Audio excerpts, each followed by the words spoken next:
Maligayang pagbabalik mga kasolid. Promoter na si Lekowicz tuluyan ang tinanggal sa kampo nitong si Edwin de los Santos bilang promoter nito Donaire Jr. kontra Andres Campos para sa WBA Bantamweight title.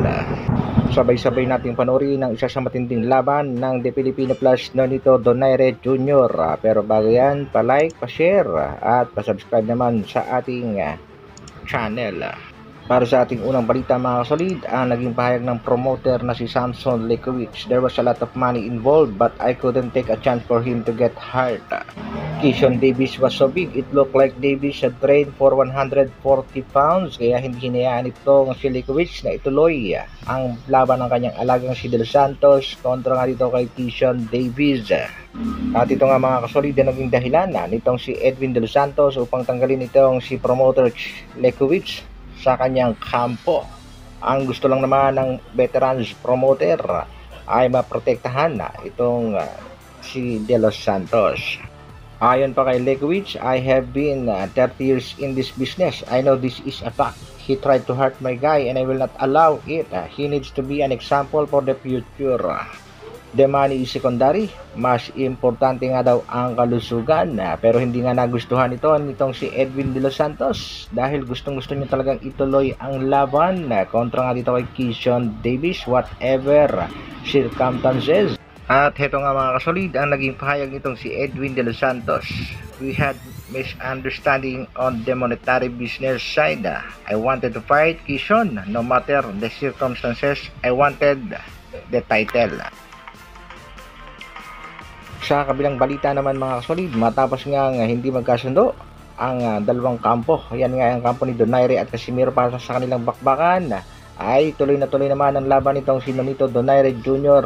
Kontra dito nga kay Andres Campos para sa isang WBA title.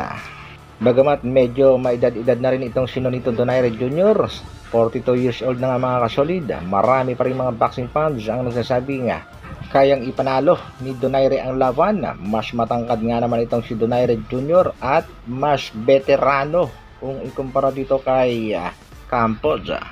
Pero bago yan mga kasolid, panoorin muna natin ang isa sa pinakamatinding laban ng ating pambatong si The Filipino Plus kontra nga dito kay Wilfredo Vasquez Jr. na kung saan nakuha nga ni Nonito Donaire Jr. ang panalo via split decision. Umaati kumong bakbakan mga solid dahil sa round 9 first time nakatikim ng knockdown itong si Wilfredo Vasquez Jr. Makikita rin natin mga kasolid sa kanilang naging bakbakan na talagang nahirapan ng ating pangbatong si Nonito Donaire Jr.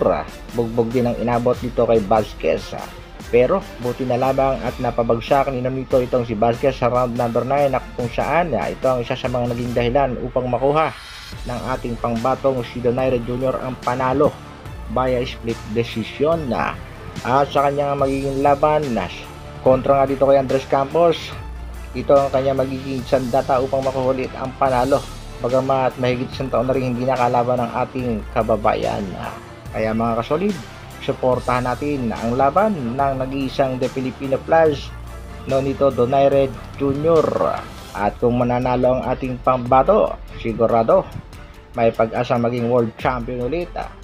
Kaya isang good luck, The Filipino Plus Nonito Donaire Jr. Maya-maya lamang magkakaalaman na. Hanggang dito na lang muna mga kasolid. Maraming salamat sa patuloy na pagsuporta at pananood. Mabuhay, Dr. Alvin Vlogs. Bra!